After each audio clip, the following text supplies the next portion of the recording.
report of a fire in the building in the deli of the MGM.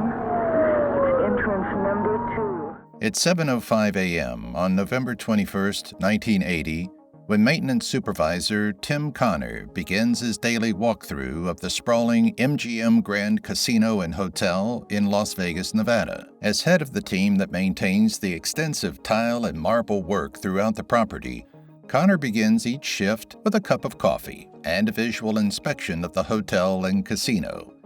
His daily tour begins in a restaurant called The Deli, which is closed at that hour, allowing him to cut through the dining room to reach the kitchen. But on this day, something is off in the normally dark and quiet cafe. Flickering light and crackling sounds from one of the deli's side stations caught his attention. In the tiny service area, he discovers a sheet of flames climbing the east wall. He uses the cafe's phone to report the fire to security before attempting to reach a fire hose located on the far side of the deli. As he heads back through the restaurant, the rapidly increasing air pressure and smoke knock Connor backward into a booth. Forced to retreat through the front entrance, he grabs a fire extinguisher to fight the blaze, but is again thrown to the ground by smoke and pressure buildup. Realizing the futility of his situation, he circles back to the casino floor and begins assisting in the evacuation of guests who are told to vacate over a public address system. Oddly, no alarms sound anywhere in the hotel or casino. At 7:17 a.m., MGM security calls 911 to report the fire.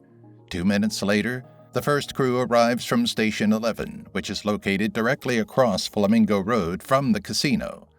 At 7:19, Captain Rex Smith and his crew enter the lobby of the MGM Grand, where they discover black smoke pouring from the deli and stratifying in the east portion of the casino. The flame was traveling at such a rate that chased us back to the entrance that we came in at. Before the firefighters make it 40 feet into the building, a massive fireball rolls out of the deli. Like an explosion playing out in slow motion, the flames ignite the heavy cloud of toxic gases hovering over the casino floor and begin consuming everything in its path. Moving at 20 feet per second, the rapidly expanding blaze forces Smith and his crew back out the north entrance. No sooner are the firefighters out of the building than the fire blows open the main doors, instantly engulfing the porte-cochere above the valet parking area. The heat from that blaze is so intense that it partially melts the visor of firefighter Bert Sweeney's helmet. The front perimeter of the ball was intense black smoke, and there were just little fingers of flame that would erupt out of it. I was the last one out, and I looked down, and the entire end of the hotel was engulfed in flames. And it was like, wow, it's just absolutely incredible. That's when Captain Rex Smith called the second alarm. Fire investigator Mike Patterson and rookie fire captain Jerry Burntoff were two of the first to respond. The first thing that went through my mind is I said, we're going to lose some people on this one. I'm thinking, 4, 5, 6, something like that. I didn't expect 85. Inside the building, the MGM's football field-sized casino is completely engulfed in flames in under a minute. 18 guests burned to death in the initial blaze, but the body count will skyrocket before the day is through. Nearly 700 more people will be sent to local hospitals suffering from burns and smoke inhalation. So what caused the MGM Grand Fire? And why were so many lives lost in a building that was only 7 years old?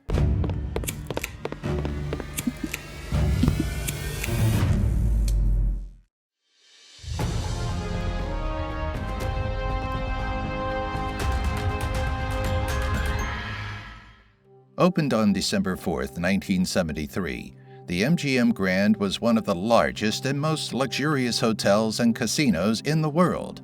Named after the Metro-Goldwyn-Mayer's film Grand Hotel, starring Greta Garbo and Joan Crawford, the 26-story hotel boasted 2,100 guest rooms and a football field-sized casino, the world's largest at the time. In addition to table games and slots, Guests had access to a premium shopping arcade, 8 restaurants to choose from, 25 bars, a fully operational movie theater, 5 entertainment lounges, and 145,000 square feet of convention space. Designed to echo the grandeur and luxury of the early 20th century's European hotels, the MGM cost a staggering $126 million to build, equal to roughly $750 million today. Despite the extravagant price tag, the MGM Grand lacked an adequate fire detection and suppression system. Installing sprinklers throughout the property would have only cost $192,000, a fraction of a percent of the total construction cost, but owner Kirk Kerkorkian decided against the upgrade despite the objections of Clark County fire marshals. The exemption from requiring sprinklers throughout the casino and hotel was granted by the county building inspector, who argued that any fire that broke out in an area of the resort that was occupied 24 hours a day could quickly be put out with fire extinguishers. Unfortunately, by 1980, the deli was no longer open around the clock, so the fire in the service station went undetected long enough to spark such a deadly disaster. But it wasn't the fire that claimed most of the lives that day. It was the smoke and toxic fumes coming off of the hotel's highly flammable furnishings and decor.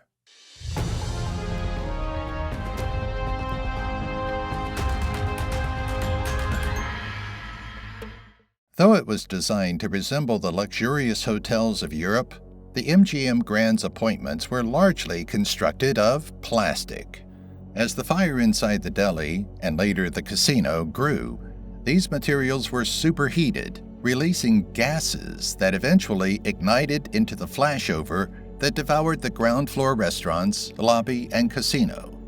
According to the official report by the Clark County Fire Department, a flashover occurs when there is an excessive buildup of heat and gases from the fire itself, and all combustible materials are heated to their ignition temperature.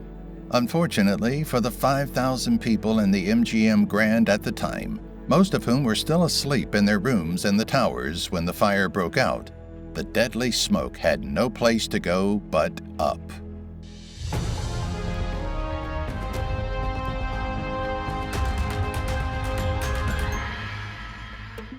In addition to lacking an adequate fire suppression system and a voice communication network for notifying guests in the sleeping rooms of an emergency, the MGM Grand failed to install smoke detectors in all of the hotel rooms. The worst design flaws, however, were in the HVAC system and fireproof stairwells, which became conduits for distributing the smoke and toxic fumes from the fire into the rooms. Construction and maintenance factors contributed to the smoke spread to the high-rise. For example, seismic joints, open shafts designed for earthquake protection, which extended from above the casino ceiling to the top of the high-rise, spread the smoke upward, as did stairways and elevator hoistways. It was these deadly fumes that would claim the majority of the 87 victims who died as a result of the fire that morning.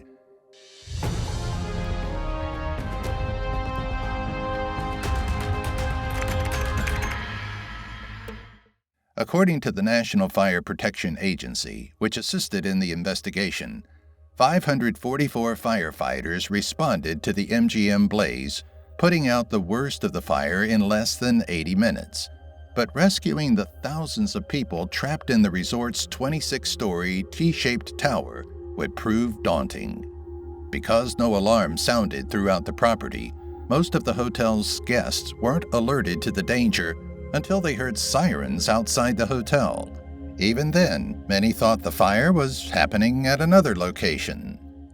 As we started walking down the hallways, most of the people were still unaware of what was going on. No alarms were going off. No personnel in the hotel made any effort where we were to notify anybody. No one was knocking on the doors.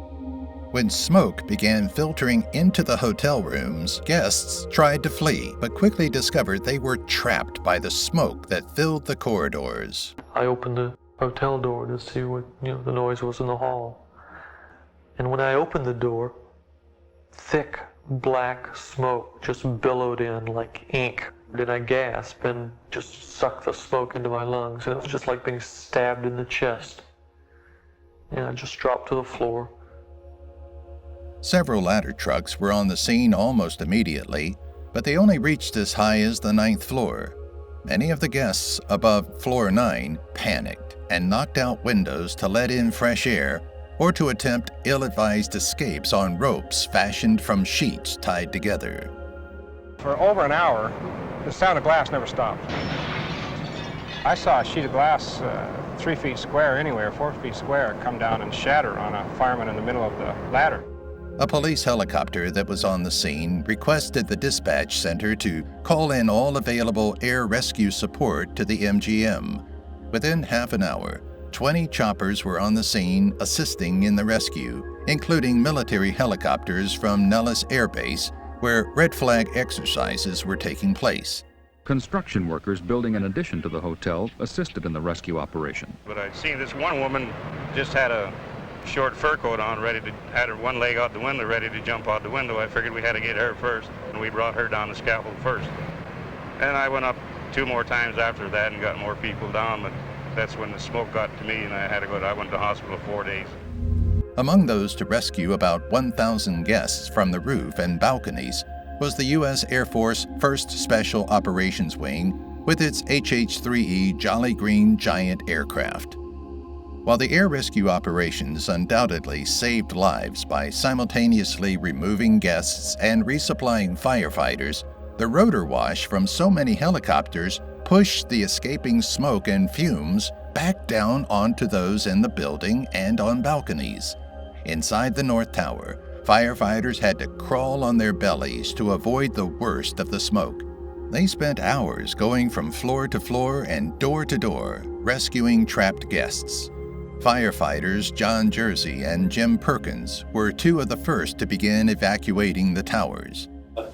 We would search room by room. We would find people that were ambulatory that we could get together in one room. There was 10 or 12 people, fatalities that were piled up in front of the elevator doors in the lobby. And what I remember the most is when we first started to try to go in the side door, there were evacuation type doors, exit doors, and you couldn't get in because you can only open them from the inside. And while we were huddled there trying to get in, the glass kept falling on us. Captain Jerry Burndoff was also assigned to rescue operations. What Jerry Burndoff discovered once he was inside the North Tower of the MGM was a hellish nightmare of death and destruction. I remember the first casualty was on the 8th floor. And that was the first one I noticed, and it was a woman with a wedding ring, and I kept thinking, I wonder where her husband is. I started hearing reports about it getting worse on the upper floors. Many guests tried to escape through the stairwells, only to find their way blocked by smoke and fumes. When they attempted to return to their rooms, people found they were unable to open the doors to the corridors. In yet another fatal design flaw, the doors to the fireproof stairwells locked from the hallway side, trapping victims in what had essentially become concrete chimneys. Many who survived did so by staying in their rooms with the doors and windows shut and sealed with wet towels to keep out the smoke and carbon monoxide. We went in one room and there was an elderly couple, and they were in the bathroom and they were both expired.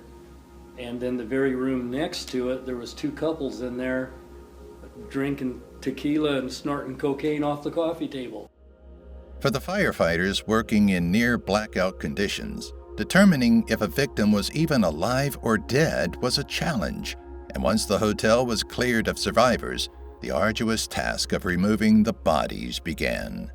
Firefighter Skip Miller was one of the men charged with the gruesome detail. That was the hardest part, taking people up the roof, and not only just taking the live people up, but taking the ones who passed away up to the roof. That was the tough part, especially after fighting fires all day and then doing that towards the end of the day. By 9 p.m., the fires were all out, and the building had been cleared of survivors and victims. In total, rescuers removed 85 bodies that day, including 78 guests and 7 employees. Most died of smoke inhalation or burns, though one man was the victim of a heart attack, and one woman died after leaping or falling from an upper floor window. So many bodies were carried out of the MGM Grand that day that the local morgue was overfilled, requiring a refrigerated truck to be brought in to store the bodies. Needless to say, an outraged public and a stunned fire department were demanding answers as to how such a tragedy could have happened.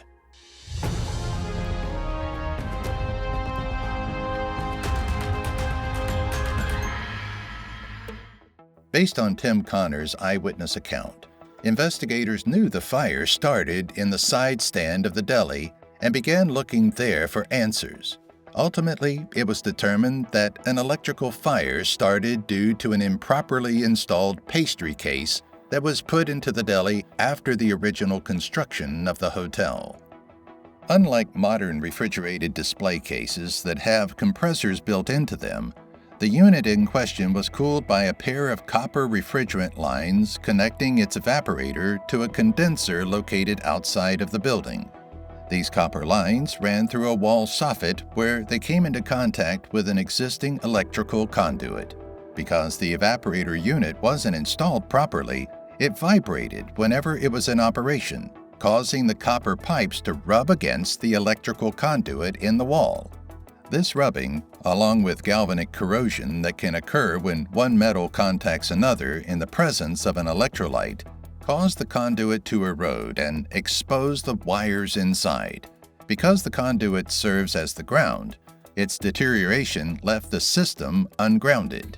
These exposed, ungrounded wires inside the wall soffit began arcing, causing a small fire that smoldered for hours. Eventually, the fire ate through a section of the wall, allowing fresh air to flow into the soffit and feed the flames. If you're amazed that a fire investigator can figure all of that out, you're not alone. By the time Tim Connors arrived, the blaze had enough energy to begin heating its surroundings until a flashover occurred, engulfing the casino in a raging inferno that fed on the highly flammable furniture and decor of the MGM.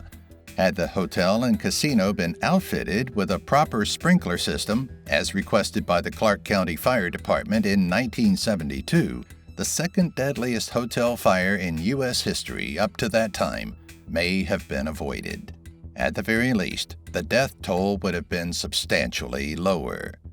Unfortunately, when the safety codes were updated in 1978, MGM was granted an exemption because it was built prior to these new requirements. As a result of Kirk Kerkorian's refusal to modernize, his hotel was shut down for 8 months and cost $50 million to renovate. When the hotel reopened in July of 1981, it featured a state-of-the-art fire prevention system that relied on computers to monitor 1,300 locations throughout the property. While there is no way to put a price on the 85 lives the fire claimed, the $2 billion in lawsuits filed by the victims and their families were settled for a staggering $230 million, nearly twice what the MGM Grand Hotel cost to build. Neither Kirk Kerkorian nor anyone from his management team at MGM ever admitted negligence on the hotel's part, but it should be noted that Kerkorian was mentally crushed by the event and made no attempt at fighting insurance claims made by the victims. Though no criminal charges were ever filed, the fire, in part with a fire at the Las Vegas Hilton that killed another 8 people exactly a week later, brought about significant changes in laws and fire safety codes across the United States. In Nevada, Governor Robert List convened a special fire safety commission that resulted in Nevada becoming a leader in fire safety standards. Before the year was out, the state passed a law requiring all existing hotels, motels, office buildings, and apartments over 55 feet tall to install fire sprinkler systems within the next 3 years. Additionally, public assembly buildings, including hotels and casinos, were required to install voice communication evacuation systems, smoke detectors in sleeping rooms, and automatic shutoffs on HVAC systems to keep smoke from spreading throughout a structure in the event of a fire.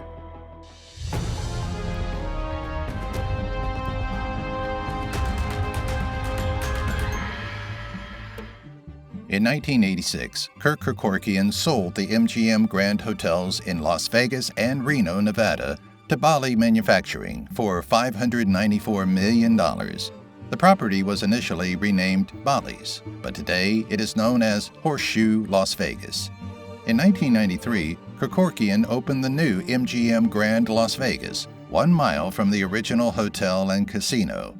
At the time of the grand opening, the iconic 30-story neon green resort boasted the largest hotel and casino in the world and is still considered one of the safest buildings in the United States. The event remains a topic of discussion in architecture and electrician classes as a sobering reminder that safety codes are typically reinforced only after a tragedy. While the loss of 85 innocent lives is extremely tragic, they may have ultimately saved tens of thousands of others in the end.